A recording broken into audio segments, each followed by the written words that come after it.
ശിവസേനയ്ക്ക് മുന്നിൽ ശിരസ്സു കുനിച്ചതാര് എന്നാണ് super prime time ആദ്യം ചർച്ച ചെയ്യുന്നത്. ശ്രീ കെ.വി. അബ്ദുൽ ഖാദർ, ഗുരുതരമായ ഒരു സാമൂഹ്യ ഭീഷണിയായി ഒരു 20 സംഘത്തിന് കേരളത്തിൽ വിളയാടാൻ കഴിഞ്ഞ സന്ദർഭം എത്ര ഗൗരവത്തോടെ ഉൾക്കൊണ്ട് നിങ്ങൾ ഇന്ന് ചർച്ച ചെയ്തു എന്നാണ് അവകാശപ്പെടുന്നത്? ഈ നേർക്കുനേറുള്ള കയ്യാങ്കളി, ആക്രോശം, വാടക പ്രയോഗം, ഇതിലൂടെ നിങ്ങൾ യഥാർത്ഥത്തിൽ സംരക്ഷിച്ചത് ആരെയാണ്? അല്ല, ശിവസേനയുടെ കൊച്ചി ആക്രമണം സംബന്ധിച്ച് ഇന്ന് നിയമസഭയിൽ ശ്രീ ഹൈബി ഈഡൻ അടിയന്തര പ്രമേയം അവതരിപ്പിച്ചപ്പോൾ ബഹുമാനപ്പെട്ട മുഖ്യമന്ത്രി അക്കാര്യത്തിൽ അവിടുത്തെ പോലീസ് ഇൻസ്പെക്ടർക്ക് ഗുരുതരമായിട്ടുള്ള വീഴ്ച സംഭവിച്ചു എന്ന് പറഞ്ഞു. സംഭവിക്കാൻ പാടില്ലാത്ത കാര്യമാണ്. കേരളം പോലെ ഒരു സംസ്ഥാനത്ത് അത്തരത്തിൽ സദാചാര ഗുണ്ടായിസം എന്ന് മാത്രമല്ല, അതൊരു പക്ക എന്താ പറയുക, ആളുകളെ ഭീഷണിപ്പെടുത്തുകയും അവരെ ആക്രമിക്കുകയും ചെയ്യുന്ന ഒരു രീതി ഒരു തരത്തിലും അംഗീകരിക്കുന്ന ഒരു കാര്യമല്ല. അവിടെ അത് സംഭവിച്ചു. തീർച്ചയായിട്ടും നടപടി ഉണ്ടാവേണ്ടിയിരുന്ന കാര്യമാണ്. കേരളത്തിൽ ഒരിടത്തും അത്തരമൊരു സംഭവം ആവർത്തിക്കാൻ പാടില്ല എന്ന നിലപാട് സ്വീകരിച്ചു. നിയമസഭയിലെ പ്രക്ഷുബ്ധമായ രംഗങ്ങൾക്ക് അത് മാത്രമാണ് കാരണം എന്ന് പറയാൻ പറ്റില്ല.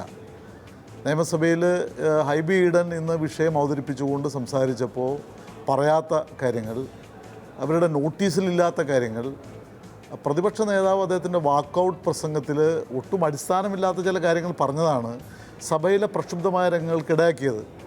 അതോടൊപ്പം ശ്രീ വി ടി ബലറാം അദ്ദേഹം വെളിയിലിറങ്ങി മുഖ്യമന്ത്രിക്ക് നേരെ ചൂണ്ടി നടത്തിയ ആക്രോശങ്ങളും പ്രയോഗങ്ങളും തീർച്ചയായിട്ടും ഞങ്ങളെയും പ്രകോപിച്ചിട്ടുണ്ട്. അപ്പോൾ സത്യത്തിൽ ഈ സഭയിൽ ഇന്നുണ്ടായ സംഭവങ്ങൾ ശിവസേനയെ സംരക്ഷിക്കുക എന്നതല്ലല്ലോ പ്രശ്നം. ശിവസേനയുടെ നിലപാടിനെതിരായിട്ട് യോജിച്ച് നിൽക്കേണ്ടവരാണ് കേരളത്തിലെ സെക്യുലർ മൂവ്മെൻറ്റ്സ് എല്ലാം. പക്ഷേ ആ വിഷയം ചർച്ച ചെയ്യുന്ന ഘട്ടത്തിൽ അത് വഴിതിരിച്ചു വിടാൻ ശ്രമിച്ചത് പ്രതിപക്ഷമായിരുന്നു എന്നതാണ് യാഥാർത്ഥ്യം. ഹൈബി ആ വിഷയത്തിൽ ഊന്നി നിന്ന് തന്നെയാണ് ഇന്ന് നല്ല രൂപത്തിൽ ഇത് അവതരിപ്പിച്ചത് നിയമസഭയിൽ. പക്ഷേ വാക്കൗട്ട് പ്രസംഗത്തിൽ എന്തിനായിരുന്നു കെ.വി. അബ്ദുൽ ഖാദർ എന്ന പേരിനൊരു ഊന്നൽ നൽകിക്കൊണ്ട് ദുരുദ്ദേശപരമെന്ന് തോന്നാവുന്ന രൂപത്തിൽ ഈ ഗുരുവായൂരിലേക്കുള്ള വെള്ളം തടയലുമായി ബന്ധപ്പെട്ട വിഷയം നിരുത്തരവാദപരമായി രമേശ് ചെന്നിത്തല ഉന്നയിച്ചത്? ഇതിലുള്ള ഒരു കാര്യം എന്ന് പറയുന്നത്, നമ്മളിപ്പോൾ ഇന്ന് ഈ ചാനൽ ചർച്ച തന്നെ നടക്കുന്നത് ഇന്നത്തെ പ്രധാനപ്പെട്ട ഒരു വിഷയത്തെ അടിസ്ഥാനപ്പെടുത്തിക്കൊണ്ടായിരിക്കേണ്ടതാണ്. പക്ഷേ അതിനെ വഴിതെറ്റി വിടുന്ന തരത്തിലേക്ക് ഈ ചർച്ച, നിയമസഭാ പ്രൊസീഡിങ്സ് എല്ലാവരും കാണുന്നതല്ല. നമ്മൾ മനസ്സിലാക്കേണ്ട ഒരു കാര്യം, ബഹുമാനപ്പെട്ട പ്രതിപക്ഷ നേതാവ് ശ്രീ കെ.വി. അബ്ദുൽ ഖാദറിൻ്റെ ചോദ്യത്തിന് അവിടെ അദ്ദേഹത്തിന് എന്തിനാ വഴങ്ങേണ്ട ആവശ്യം വന്നിരിക്കുന്നു? വാക്കൗട്ട് പ്രസംഗത്തിൽ ഒരിക്കലും ഒരു മെമ്പർക്ക് വഴങ്ങിക്കൊടുക്കേണ്ട ആവശ്യമൊന്നുമില്ല. അങ്ങനെ ഒരു സാധാരണ ചെയ്യാറില്ല. പക്ഷേ പ്രതിപക്ഷ നേതാവ് ഇരുന്നു, അദ്ദേഹം പറയാനുള്ളത് പറഞ്ഞു. അദ്ദേഹം വളരെ രാഷ്ട്രീയപരമായി ഗുരുവായൂരിൽ നടന്നൊരു സംഭവത്തിൽ 2 കോൺഗ്രസ് കൗൺസിലർമാരാണ് വെള്ളം കൊടുക്കാത്തത്, ഒരു കോൺഗ്രസിന്റെയും ഒരു ലീഗിന്റെയും കൗൺസിലർ എന്ന് 2 കോൺഗ്രസ് കൗൺസിലർമാരെന്നാണ് അദ്ദേഹം സഭയിൽ ആദ്യം ഉന്നയിച്ചത്. ജോയ് ചെറിയാൻ കോൺഗ്രസിന്റെ കൗൺസിലർ, റഷീദ് ലീഗിന്റെ കൗൺസിലർ, ജലീൽ എന്ന് പറഞ്ഞ മറ്റൊരു കൗൺസിലറും ഉണ്ട് കോൺഗ്രസിന്റെ. ശരി, ഞാൻ പറയുന്ന ഒരു കാര്യം, ശ്രീ രമേശ് ചെന്നിത്തലയെ പോലെ ഒരാൾ ഒരിക്കലും ശ്രീ അബ്ദുൽ ഖാദറിനെ പോലെ, എൻ്റെ ഭാര്യ വീട് ഗുരുവായൂരാണ്, അതുകൊണ്ട് ശ്രീ അബ്ദുൽ ഖാദറിനെ കുറിച്ച് അവിടെ ആർക്കും സംശയം ഉണ്ടാവേണ്ട കാര്യമൊന്നുമില്ല. പക്ഷേ തികച്ചും ഈ പ്രശ്നത്തിൻ്റെ മെറിറ്റ് മാറ്റിവെക്കാൻ വേണ്ടി ശ്രീ പിണറായി വിജയൻ, ഞാൻ ചോദിക്കുന്നത് 2ാമത്തെ തവണയാണ്, നേരത്തെ ചാനലുകാരെ ഞങ്ങൾ വാടകയ്ക്ക് എടുത്തു. അതിനു മുമ്പ് ഹൈബി ഈ വഴങ്ങിയ കാര്യം പറയുകയുണ്ടായി. പക്ഷേ വഴങ്ങിയതിന് ശേഷം നൽകിയ വിശദീകരണത്തിലെ ഒരു തെറ്റായ ധ്വനി അല്ല, ഞാൻ പറയുന്നത്, നമ്മൾക്ക് വെബ്കാസ്റ്റിംഗ് ഉണ്ട്. മുഴുവൻ കാര്യങ്ങളും വെബ്കാസ്റ്റിങ്ങിലൂടെ നമുക്ക് കാണാൻ സാധിക്കും. ഇപ്പോൾ സഭാരേഖയിൽ നിന്ന് നീക്കം ചെയ്തല്ലോ. സഭാരേഖയിൽ നിന്ന് നീക്കം ചെയ്യണ്ട. സഭാരേഖയിൽ സ്പീക്കർ ഇത് പബ്ലിസൈസ് ചെയ്തോട്ടെ, ഞങ്ങൾ ആ വെല്ലുവിളിക്ക് തയ്യാറാണ്. ശ്രീ കെ.വി. അബ്ദുൽ ഖാദർ, ഇന്ന് അങ്ങ് മീഡിയ റൂമിൽ വന്ന് പറയുകയുണ്ടായി, അങ്ങേ വേദനിപ്പിക്കുന്ന ഒരു പരാമർശമായിരുന്നു ഇത് എന്ന്. സഭാരേഖകളിൽ നിന്ന് നീക്കം ചെയ്യേണ്ട കാര്യമില്ല എന്ന നിലപാടിൽ രമേശ് ചെന്നിത്തല ഉറച്ചു നിൽക്കുകയാണ്. എന്ന് വെച്ചാൽ വാടക പ്രയോഗത്തിൽ മുഖ്യമന്ത്രി ഉറച്ചു നിൽക്കുന്നത് പോലെ.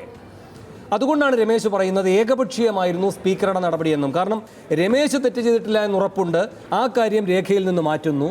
പിണറായി വിജയൻ ഒരു തെളിവിൻ്റെയും പിൻബലമില്ലാതെ ഉന്നയിച്ച ഒരാക്ഷേപം ആ രൂപത്തിൽ തന്നെ ഒരു സഭയിലെ സത്യവാചകമായി അവിടെ രേഖകളിൽ കിടക്കുകയും ചെയ്യുന്നു. എൻ്റെ ചോദ്യം, അങ്ങേ അത്ര വിഷമിപ്പിച്ച ആ വാചകം എന്താണ്? പറയൂ. നമുക്ക് തുറന്നു ചർച്ച ചെയ്യാൻ, കാരണം രമേശിന് പോലും ബുദ്ധിമുട്ടില്ലല്ലോ ആ കാര്യം. അത് സഭാരേഖയിൽ നിന്ന് നീക്കം ചെയ്തൊരു കാര്യം ഞാൻ ചാനലിന് മുമ്പിലോ എന്ന് പറയുമ്പോൾ അതിന് സഭാ ചട്ടങ്ങൾക്ക് ലംഘനമാവുമെന്ന് എനിക്ക് പക്ഷേ അറിയില്ല. അനാവശ്യമായി അത് നിങ്ങൾ പർവ്വതീകരിക്കുകയോ വക്രീകരിക്കുകയോ ചെയ്തിട്ടുണ്ടോ? ഞാൻ മനസ്സിലാക്കുന്ന പ്രകാരമാണെങ്കിൽ KV അബ്ദുൽ ഖാദർ എന്തിനാണ് ഈ വിഷയത്തിൽ രാഷ്ട്രീയം കാണുന്നത്, എന്തിനാണ് ഇത്തരം ഒരു നീക്കത്തെ ന്യായീകരിച്ചത്, ഈ രണ്ട് പ്രയോഗങ്ങൾ നടത്തിയതായി മനസ്സിലാക്കാൻ കഴിയുന്നുള്ളൂ. അല്ല, ഗുരുവായൂർ പ്രസാദമൂട്ടിൻ്റെ തടസ്സപ്പെടുത്തുന്നവരുടെ ന്യായീകരിക്കുന്നതിൽ അബ്ദുൽ ഖാദറിന് താല്പര്യം, അതിലെന്ത് കാര്യം എന്ന് ചോദിച്ചത് അദ്ദേഹം ആ സംഭവത്തെ മറ്റൊരു ദിശയിലേക്ക് തിരിച്ചുവിടാൻ ബോധപൂർവമാണോ അല്ലയോ എനിക്കറിയില്ല. പക്ഷേ അദ്ദേഹത്തെ പോലൊരു സെക്യുലർ പാർട്ടിയുടെ പ്രധാനപ്പെട്ട നേതാവ് അത്തരമൊരു ഡിബേറ്റിൽ എന്തിനീ പ്രശ്നം കൊണ്ടുവന്നു എന്നൊരു പ്രശ്നമാണ്. ആ രണ്ട് വാക്കുകൾ ഞാൻ പറയുന്നത് എന്ത് കാര്യമെന്ന് ചോദിച്ചാൽ KV അബ്ദുൽ ഖാദറിന് എന്ത് കാര്യമെന്നല്ല ചോദിച്ചത്. വളരെ കൃത്യമായി ഞാൻ പറഞ്ഞല്ലോ, ഞങ്ങൾ ആ വെബ്കാസ്റ്റിംഗ് പുറത്തുവിടണം എന്ന് ആഗ്രഹിക്കുന്ന ആളുകളാണ്. വെബ്കാസ്റ്റിംഗ് ഇന്നത്തെ മുഴുവൻ സംഭവങ്ങളും വെബ്കാസ്റ്റിംഗ് പുറത്തുവിടണം എന്നാണ് ഞങ്ങൾ ആഗ്രഹിക്കുന്നത്. കാരണം മുഖ്യമന്ത്രി വെല്ലിലടക്കം ഇറങ്ങി നിന്ന് വെല്ലുവിളിച്ച കാര്യമടക്കം ഇത് ജനാധിപത്യ രാജ്യമല്ലേ, വിരൽ ചൂണ്ടി സംസാരിക്കരുത്, ഹിറ്റ്ലറെ പോലെ കേരളത്തിൻ്റെ മുഖ്യമന്ത്രി പെരുമാറുന്നതൊന്നും ഞങ്ങൾക്ക് അംഗീകരിക്കാൻ കഴിയില്ല, ഞങ്ങളത് അനുവദിക്കുകയില്ല. ശ്രീ ഉമ്മൻചാണ്ടി കേരളത്തിൻ്റെ മുഖ്യമന്ത്രി ആയിരുന്നപ്പോൾ ഇവിടുത്തെ MLA ഉണ്ടായിരുന്നല്ലോ ശിവൻകുട്ടിയൊക്കെ കാണിച്ച തോന്നിയാസം എന്താ? പക്ഷേ ശ്രീ KV അബ്ദുൽ ഖാദറിൻ്റെ ഈ രണ്ട് വാചകങ്ങൾ അങ്ങ് ഗൗരവത്തോടെ ഉൾക്കൊള്ളണം. എന്താണ് എനിക്കവിടെ കാര്യം എന്ന് രമേശ് ചോദിക്കുമ്പോൾ അതിൽ വ്യക്തമായ ഒരു മതപരമായ ധ്വനിയുണ്ട്. അത് കമ്മ്യൂണലൈസ് ചെയ്യാൻ വേണ്ടിയാണ് പറഞ്ഞത് എന്നുള്ള രീതിയിലുള്ള പുറപ്പെടുവിക്കുന്ന കാര്യങ്ങൾ തന്നെ തെറ്റാണ്. വളരെ കൃത്യമായി ശ്രീ രമേശ് ചെന്നിത്തല പറഞ്ഞു, അവിടെ തടസ്സപ്പെടുത്തുന്നവരെ എന്തിനാ ന്യായീകരിക്കുന്നത് ശ്രീ അബ്ദുൽ ഖാദർ? അവിടെ അല്ലല്ല, ഒരു വശം മാത്രം ചർച്ച ചെയ്യരുത്. KV അബ്ദുൽ ഖാദർ അതിന് മുൻപും ശേഷവും ചെയ്ത കാര്യങ്ങളുണ്ടല്ലോ. ഒന്ന്, അവിടുത്തെ ആ പറയുന്ന കുടിവെള്ളം എത്തിക്കുന്നതിനുള്ള തടസ്സത്തെ നീക്കുന്നതിന് മുൻകൈ എടുത്തത് ആരാണ്? അബ്ദുൽ ഖാദർ അല്ലേ? അപ്പോൾ ആ കാര്യത്തിൽ അബ്ദുൽ ഖാദറിന് ഒരു കാര്യം ഉണ്ടായിരുന്നില്ലേ നിർവഹിക്കാൻ? ആ വശം കാണാതെ അദ്ദേഹം പരിഹരിച്ച കാര്യം കാണാതെ പരിഹരിക്കാൻ തടസ്സം നിന്ന ആളുകളെ പറ്റി അദ്ദേഹം നടത്തിയ പരാമർശം വെച്ചുകൊണ്ട് അദ്ദേഹത്തെ തന്നെ പ്രതിരോധത്തിലാക്കിയാൽ ഇല്ല. ഞാൻ പറഞ്ഞല്ലോ, ഇത് പൊളിറ്റിക്കലൈസ് ചെയ്തത് ശ്രീ അബ്ദുൽ ഖാദറാണ്. അദ്ദേഹം എനിക്ക് വ്യക്തിപരമായിട്ട് ഇൻവോൾവ് ചെയ്ത വിഷയം ഈ കാര്യത്തിൽ ഇന്ന് നിയമസഭയിൽ നിങ്ങൾക്ക് ഈ കൊച്ചി വിഷയത്തെ ആസ്പദമാക്കി നിങ്ങൾക്ക് അത് തന്നെ ധാരാളമായിട്ട് വെളിയിലിറങ്ങാനും പ്രതിഷേധിക്കാനൊക്കെ ഉള്ള സംഭവം ഉണ്ടായിരുന്നു. യഥാർത്ഥത്തിൽ ആ സംഭവം പറയുന്നതിന് അത് ഉപയോഗിച്ചൊരു പ്രക്ഷോഭം നടത്തിയിരുന്നെങ്കിൽ യഥാർത്ഥത്തിൽ ഈ വിവാദങ്ങളൊന്നും ഉണ്ടാവില്ലായിരുന്നല്ലോ. ഈ വിഷയം രമേശ് ചെന്നിത്തലയെ പോലൊരാൾ പഠിക്കാതെ പറഞ്ഞപ്പോൾ അതിൽ പ്രതികരിക്കുക മാത്രമേ ഞാൻ ചെയ്തത്. ഞാൻ ഹൈബിക്ക് ഒരു പക്ഷേ അറിഞ്ഞുകൊള്ളുന്നില്ല, ഈ തൈക്കാട് എന്ന് പറഞ്ഞ സ്ഥലത്ത് നിന്ന് വെള്ളം എടുക്കുന്നതിനെതിരായിട്ട് അവിടെ ഒരു പ്രാദേശിക പ്രശ്നമുണ്ട്. അതിൽ CPM-ന്റെ കൗൺസിലർമാരടക്കമുണ്ട്. പ്രാദേശിക പ്രശ്നം അല്ല, പ്രാദേശികമായ ഞാൻ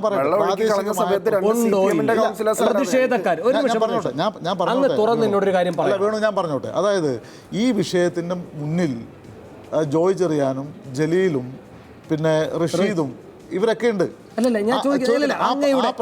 ഒറ്റ കാര്യം, അവിടുത്തെ ഒരു ജനകീയ പ്രശ്നമാണെന്ന് പറയുന്നു. 3 പേരുടെ പേരുകൾ മാത്രമാണ് അങ്ങ് പറയുന്നത്. അല്ലാതെ അവിടെയാണ് അതിൽ രാഷ്ട്രീയമുണ്ടെന്ന് രമേശ് പറയുന്നതിന്റെ സാഹചര്യം. അല്ല, രമേശ് ഇതൊന്നും പറഞ്ഞില്ലല്ലോ.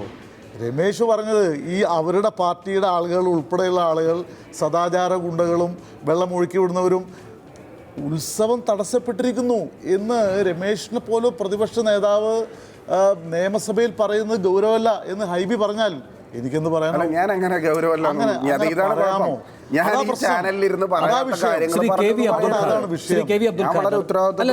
ഈ വിഷയത്തിൽ രമേശ് സംസാരിക്കുമ്പോൾ ഒരു ഘട്ടത്തിൽ പോലും രമേശ് അത് രാഷ്ട്രീയമായി ഉപയോഗിച്ചിട്ടില്ല.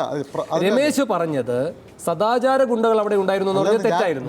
ഒരു നിമിഷം പോലീസിന്റെ സാന്നിധ്യത്തിൽ അവിടെ ഈ കുടിവെള്ള വിതരണം തടസ്സപ്പെടുത്തിയെന്ന് മാത്രമല്ല അത് നിലത്തൊഴിച്ച് കളഞ്ഞു എന്നാണ്. അല്ല, പ്രസാദമൂട്ട് തടസ്സപ്പെട്ടു എന്ന് പറഞ്ഞോ ഇല്ലയോ? അതാണ് വിഷയം. ഞാൻ ആ വിഷയം പ്രസാദമൂട്ട് തടസ്സപ്പെട്ടു എന്ന് പറയുന്നത് ഒരിക്കലും ചെറിയ കാര്യമല്ല. ഞാൻ ഈ പ്രസാദമൂട്ടിൽ പങ്കെടുത്തിട്ടുള്ള ആളാണ്. കഴിഞ്ഞ വർഷങ്ങളിലൊക്കെ ഞാൻ പോയി അവിടുന്ന് അമ്പലത്തിനകത്തല്ല, പുറത്താണല്ലോ കഞ്ഞി കൊടുക്കുന്ന പുറത്താണ്.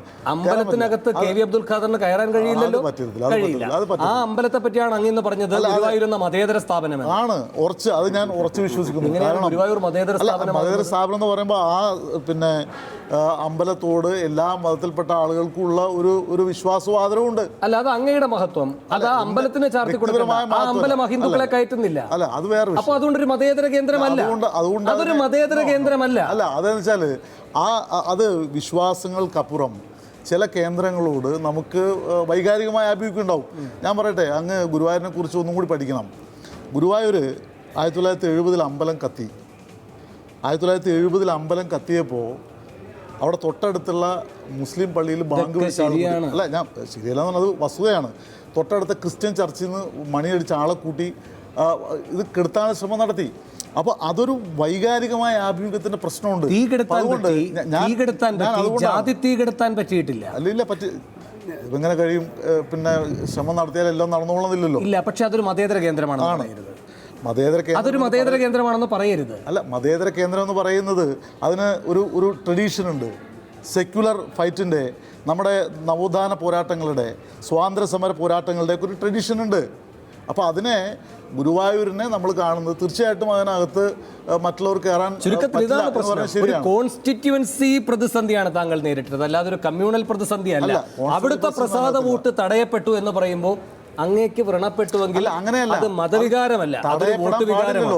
അതൊരു വോട്ട് വികാരമാണ്. അതിന് പിന്നെ മറ്റൊരു പരിവേഷം അങ്ങ് നൽകി. അല്ലല്ല, അതിനാദ്യം ഒരു രാഷ്ട്രീയമായ വ്യാഖ്യാനം അങ്ങ് തിരിച്ചു നൽകി രണ്ടുപേരുടെ പേര്. ഒരിക്കലുമല്ല, അതൊരു കോൺസ്റ്റിറ്റ്യുവൻസി വികാരത്തിന്റെ പ്രശ്നമല്ല. ഇന്ന് നിയമസഭയിൽ യഥാർത്ഥത്തിൽ അഥവാ ഈ വിഷയം ഉന്നയിക്കുന്നെങ്കിൽ തന്നെ ഉത്സവം മുടങ്ങി എന്ന് എന്തിന് ചെന്നിത്തല പറഞ്ഞു?